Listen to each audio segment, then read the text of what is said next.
김수종이 꿈꾸는 정의롭고 원칙이 살아있는 대한민국.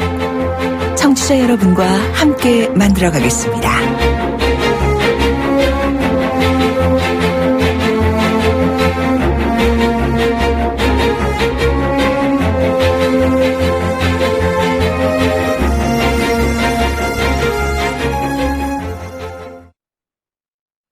네, 오늘 주요 현안 깊이 들어가 보는 시간입니다. IMP터 임병도 씨입니다. 안녕하십니까? 네, 안녕하십니까? 오늘 박영수 특검이 수사 내용 발표했죠, 그죠? 네, 그렇습니다. 수사기간 연장은 불허된 것 같고, 그죠? 네. 28일로 끝이 났다는데 수사 결과 한번 내용이 말씀해 주시죠. 예, 일단 오늘 박영수 특검이 이제 수사 결과 보고를 한 일주일 정도 좀 늦게 했는데 이 부분에 대해서 이제 혹지 않은 정치적인 문제 또는 헌재 탄핵 심판 심리 결과에 이제 영향을 미치려고 일부러 늦게 발표했냐 이런 얘기도 있는데 그 부분은 좀 아닌 것 같습니다. 이제 특검이 밝힌 것은 수사기간 연장 보고가 이제 하루 전에 통보가 됐고 또 이제 남아있는 기소 절차나 검찰에 이제 이관해야 하는 수사 자료, 청와대 및 국회 보고 준비를 위해서 업무량이 좀 많아서 부득이하게 오늘 발표했다고 좀 밝혔습니다. 네. 오늘 특검 내용도 저도 들어봤는데 한 5가지 정도로 요약이 되는데 그 중에서도 가장 중요한 내용이 삼성그룹 최순실 일가 뇌물공여죄, 그다음에 문화계 블랙리스트 문제, 그다음에 박근혜 대통령의 비선진료 이런 내용이 나오는 것 같습니다. 그죠? 네, 그렇습니다. 그래서 이제 대부분 이제 중요하게 우리가 이제 봐야 될 게 뭐냐면은 박근혜 대통령이 최순실 씨와 공모해 뇌물을 받았느냐 이런 혐의 부분인데 최순실 씨의 공소장을 보면 박근혜 대통령의 범죄 혐의가 상당 부분 포함되어 있습니다. 특히 이제 뇌물 수수와 직권 남용을 박근혜 대통령과 최순실 씨가 이제 공모했다고 밝혔는데요. 특검팀에 따르면 최 씨는 이제 재단 관련 사업을 추진하면서 박근혜 대통령의 도움을 요청했고 박근혜 대통령은 안종범 전 청와대 수석에게 지시한 등 사업에 적극 관여했습니다. 이 과정에서 이재용 부회장의 어떤 승계를 지원하거나 국외 9개 그룹 회장들과 독자기도 했는데 이 공소장에는 이런 내용이 있습니다. 이제 2016년 2월 15일 박근혜 대통령이 이제 이재용 부회장과 청와대 안가에서 단독으로 만났는데 이때 이제 박근혜 대통령이 정유라를 지원해서 고맙고 앞으로도 계속 지원해달라 이런 얘기를 했고 이 부회장은 여기서 이제 금융위에서 검토 중인 삼성생명의 금융지주 회사 전환 계획이나 삼성 바이오로직스의 이제 삼성과 관련된 규제 완화 이런 것들을 이제 부탁했다고 이제 나와 있습니다. 네. 그럼 부탁한 내용들은 어떻게 박 대통령의 수첩에 적혀 있나요? 아니면 머릿속에 기억돼 있는 건가요? 아니면 어떻게 알죠? 아마 이게 이제 이재용 부회장이 지금 구속 상태이지 않습니까? 이재용 부회장을 수사하면서 나왔던 내용 같습니다. 아, 그렇군요. 특검이 사실상 최순실과 박근혜 대통령을 경제적 동반자, 공생관계 이렇게 이야기하지 않습니까? 그죠? 네, 그렇죠. 근데 대통령의 첫 번째 변호사였죠. 처음에 유영하 변호사 이야기로는 삼성동 자택은 장충동 집을 판매한 대금으로 구입했다. 증거 제출하겠다라고 하는데 특검 쪽에서는 최순실이 사줬다 이런 내용으로 나오는 것 같습니다. 이 내용이 이제 2012년 대선 후보 검증 때도 나왔거든요. 근데 박근혜 후보가 그때 이제 6억짜리 장충동 집을 팔고 10억짜리 삼성동 자택을 구입했는지 당시에도 명확하게 밝혀지지 않았습니다. 이 집을 구매할 때 이제 박근혜 대통령이 무보수 유경재단 이사장으로 일했던 거거든요. 그러니까 수입이 없었는데 이 4억이라는 차익이 어디서 나왔는지 그 당시 이제 제대로 검증되지 않고 유야무야 넘어갔는데 이제 오늘 발표에 대해서 이제 최순실 씨가 사줬다는 이제 내용이 나온 거죠. 예. 어제 일요일 날 모 종편 방송을 제가 몇 분과 함께 이렇게 보다가 최 씨 일가와 박근혜 대통령의 관계를 이야기하는 조모 씨의 아드님이 나오셔갖고 이렇게 증언을 하더라고요. 그 내용을 읽어보니까 박근혜 대통령이 대통령 대선 때 이 토론 과정에서도 거짓말한 것들이 나타나는 것 같고, 그러면 대통령이 이렇게 특검도 나오신다 그러다가 안 나오시고, 과연 대통령이 하시는 말씀을 믿을 수 있을까 하는 근본적인 질문을 갖게 되거든요.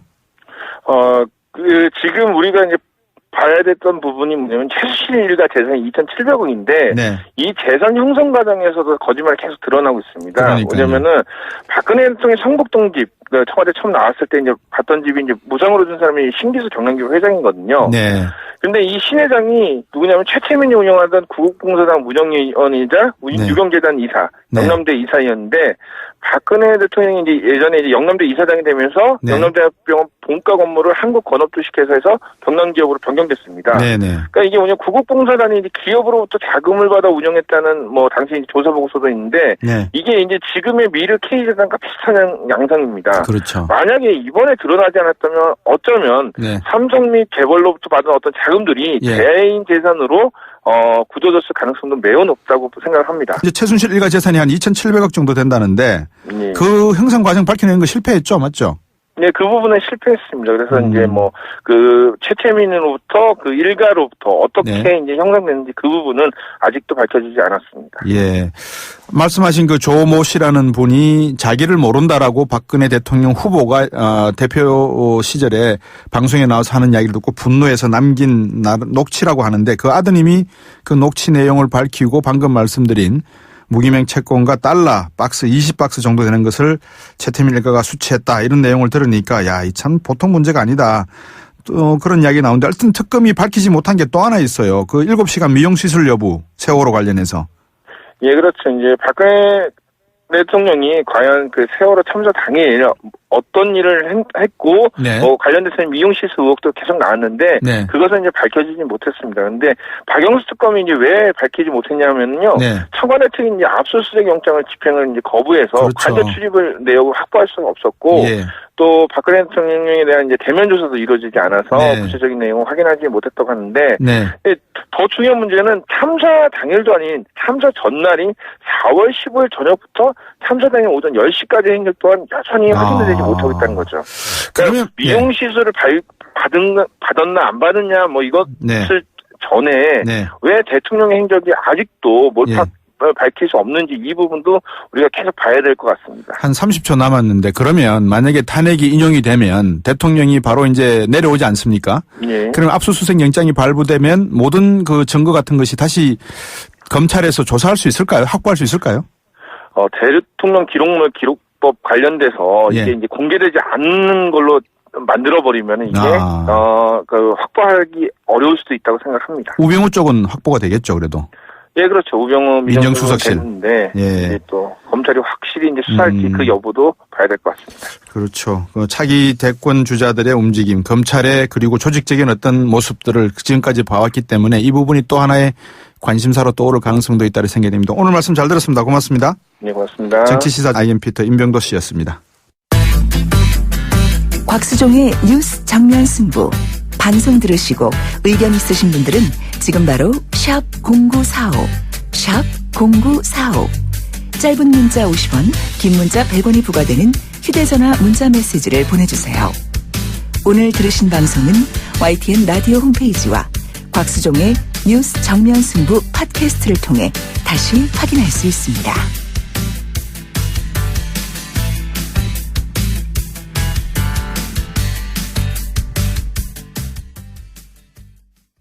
예, 두 번째 인터뷰 이어가겠습니다. 특검 수사 발표와 관련해서 자유한국당 강의상 의원입니다. 안녕하십니까? 네, 곽수종 박사님 처음 뵙겠습니다. 네. 자유한국당 강효상입니다. 예, 처음 뵙겠습니다. 하지만 강효상 의원님께 여쭤봐야 될 질문들이 많은데 네. 예, 좀 자세히 좀 답변해 주시면 감사하겠습니다. 청취자분들이 네, 워낙 관심이 많으셔서요. 네네. 조금 전에 금태섭 의원하고 인터뷰를 마쳤는데 네네. 자유한국당 입장에서는 이번 특검 수사 발표가 불법이다. 그 자체가 불법이다. 그러지 않습니까? 네, 그 몇 가지 이유가 있는데요. 네네. 제가 이 특검 수사 발표 불법이다고 말씀드리기 전에 예. 금태섭 의원님하고 우리 곽 박사님하고 네네. 전화 인터뷰 내용 중에 이번에 그 최근에 나온 국정원이 네네네. 헌법재판소를 불법 사찰한 의혹이 있다 이런 그 보도에 대해서 예, 말씀하셨지 않습니까? 예. 제가 이제 언론인 출신 아닙니까? 예, 그렇습니다. 네, SBS 기사를 유심히 봤습니다. 예. 근데 이 기사는 네. 기사의 요건을 네. 기본적으로 충족을 못 시킨 네. 기본이 안 되는 기사입니다. 왜 그러냐 하면요. 네. 이 기사가 보면 네. 국정원의 한 직원이 예. 국정원 어디 다른데 한 곳에서 헌재를 사찰한다더라. 예. 이렇게 얘기를 하니까 네. 이 얘기를 들은 전직 국정원 직원이 이런 얘기를 전해 들었다. 네. 이렇게 SBS 기자한테 얘기를 한 겁니다. 네네. 근데 이 SBS 기자는 아무런 사실 확인도 안 하고 네. 이걸 그냥 카더라. 예. 어떤 전직 국정원 직원이 카더라 이렇게 보도를 했어요. 예. 이것은 네. 사실 여부를 떠나서 기자가 네. 이게 기사의 기본 요건을 갖추지 못한 정말 카더라 뉴스에 불과한 기사입니다. 무슨 말씀인지 제가 청취자분들에게 전해드리면 기본 요건이라고 하는 게 기자분들이 대개 언제 어디서 무엇을 어떻게 육하 원칙에 의해서 그렇습니다. 육하 원칙이 기술하게 되어 있는데 JTBC처럼 무슨 뭐 태블릿 PC에 네. 뭐 물증이 녹음이 있다든지 예. 이게 기사의 그 요건을 충족하는 건데요. 그게 없었다라는 말씀이기 때문에 카더라 이건 전형적인 정말 굉장히 이거 과거의 어떤 정치 공작 냄새가 아주 물씬 나는 기사입니다. 네네네. 충분히 무슨 말씀인지 이해가 됐고 또 청취자분들에게 말씀을 전한 것 같습니다. 네, 감사합니다. 예. 자, 그러면 이제 제가 질문드렸던 첫 번째 질문, 특검 수사 발표고 그 자체가 불법이다라고 하시는데 어떤 측면에서 그렇다는지 한번 말씀해 주시죠. 네, 처음에 특검에 대한 기대가 컸습니다. 근데 예. 지금 굉장히 실망스러운데요. 네, 어떤 점에서요? 첫 번째는 우선 네. 수사 기한이 예. 특검법 구조에 따라서 지난 2월 28일 날 끝났습니다. 예. 그러면 그 특검법에 따르면 동법 7조 6항에 따르면 예. 최소한의 인원으로 공소 유지 업무만을 수행해야 됩니다. 예. 그런데 28일 끝난 다음에 예. 3일 날 또 기자 간담회를 열어서 네. 여러 가지 피의 사실을 공표하고 수사에 대해서 자화자찬을 한 다음에 예. 또 6일이 지나서 이렇게 또 피의 사실을 또 공표하는 이런 그 종합수사 결과를 발표를 했거든요. 예. 우선 특검 인원이 122명입니다. 예. 28일 날 끝났으면 예. 아무리 봐줘도 예. 하루 이틀 밤을 새서 네. 예를 들면 3월 1일이나 2일이나 네. 이렇게 종합 발표를 했어야죠. 그런데 네네. 이것을 시간을 질질 끌어서 네. 6일 날 발표하는 것은 정말 이 헌재에 영향을 미치려는 굉장히 정략적인 의도다. 불순하다 이렇게 보고요. 네네. 두 번째는 네. 오늘 발표 내용이 피의사실 공표죄에 해당합니다. 예. 특검법 12조는요. 예. 피의사실 외의 수사 과정에 대해서 언론 브리핑을 실시할 수 있다고 규정하고 있습니다. 이것은 예. 뭐냐면은 피의사실 공표는 당연히 안 된다는 겁니다. 예. 수사 과정이라는 게 뭡니까? 누구를 소환한다든지, 네. 누구를 영장을 친다든지 네. 이런 내용인데 네. 여기 보면 오늘 뭐 뇌물 뭘 확인했다는 이런 정말 소설 같은 얘기를 네. 다 얘기를 하고 있습니다. 삼성은 다 부인했지 않습니까? 예. 대통령 측도 부인을 했습니다. 이런 피의 사실을 공표하는 것은 네. 이것은 3년 이하의 징역에 처하는 이 범죄를 저지른 겁니다. 네. 방금 말씀하신 대로 법상에서 그렇게 정리가 되어 있으면 그거는 명확한 어떤 절차에 따라서 특검도 수사 발표라든지 이런 것들을 28일 이전에 내지는 28일 당일날 하면서 종결을 지어야 함이 마땅하다라는 말씀인 것 같습니다. 그죠? 그렇습니다. 예. 지금 그 특검이 무슨 늦게 그 특검 연장 불허가 늦게 발표됐다 이렇게 주장을 하는데요. 네네. 특검 내부에서도 예. 이 특검이 연장될 거라고 예. 예상하는 사람이 거의 없었습니다. 그렇죠. 없었죠. 예, 그리고 예. 이미 많은 언론에서 예. 불승인이 될 거다 예. 이렇게 예상을 했으면 예. 그럼 28일 수사가 끝났으면 바로 네. 그 다음 날이나 늦어도 하루 이틀 뒤에는 네. 수사 결과를 발표를 했어야죠. 오늘 발표한 내용을 들어보면 사실상 이규철 대변인이 이 특검 대변인이 그동안 매일 발표해오던 내용과 크게 다른 점이 없었단 말입니다. 그렇습니다. 그런 점을 3월 6일 날 이미 특검 수사 기한이 지난 시점에서 발표했다는 것은 현재 일단 정치적 영향을 주기 위한 어떤 전략적인 부분이 숨어 있지 않나라고 하는 말씀이 아마 지금 우리 강효상 의원이 하시는 말씀인 것 그렇습니다. 같습니다. 저는 명백하다고 봅니다. 예. 자, 이제 그 문제에 대해서는 어느 정도 저희들이 충분히 청취자분들에게 의견을 말씀을 드린 것 같고요.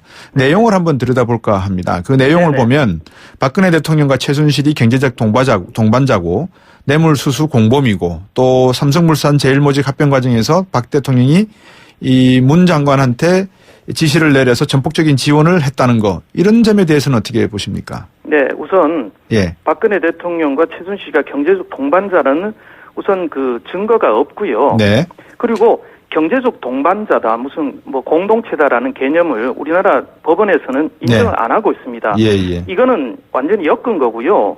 그렇다면 예를 네. 들어서 안희정 지사가 노무현 대통령을 위해서 삼성으로부터 뇌물을 받았지 않습니까? 네. 그럼 이 두 사람은 그러면 그 뇌물이 다 노무현 대통령의 선거 자금을 위해서 쓰였을 텐데 예. 그럼 이 두 사람은 그러면 경제적 동반자입니까? 예. 또 하나 이명박 대통령과 이상득 전 의원이 얼마나 여러 가지 무슨 뭐 부동산이라든지 각종 재산을 예. 여러 가지 공유한 여러 가지 그 정황이 있는데 네. 그렇다면 이 두 사람은 그러면 경제적 동반자입니까? 이상득 의원이 받은 뇌물은 그러면 이명박 대통령한테 이게 바로 뇌물이다 이렇게 할 수 있습니까? 네. 책임을 져야죠.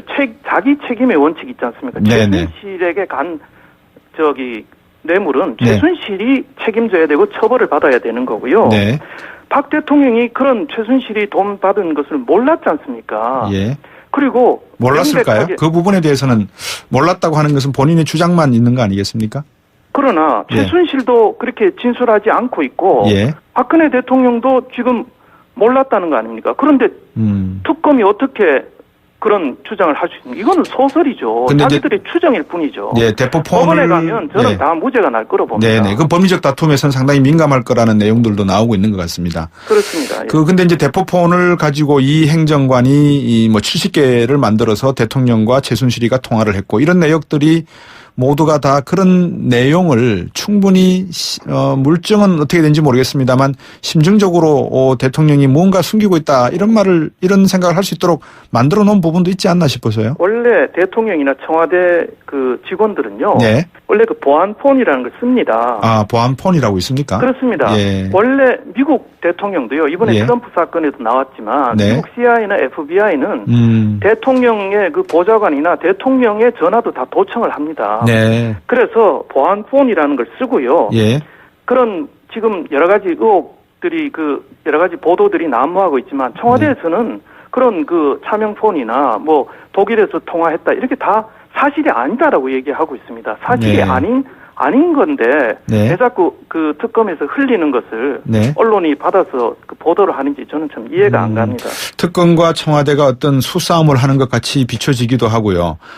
내용을 좀 바꿔서 그러면 이 직권남용과 뇌물죄 이 부분에 대해서 한번 여쭤볼까 싶습니다. 이 대통령 대리인단 중에서는 변양균 신정아 씨 사건을 가지고 비교를 하시는 것 같아요. 보시기에 네네. 어떻습니까? 그 당시 아마 사회부장이신 걸로 알고 있었는데. 조선일보. 그렇습니다. 예. 저희가 그때 이제 신정아 사건을 저희가 특종 보도를 했었고요. 네. 이제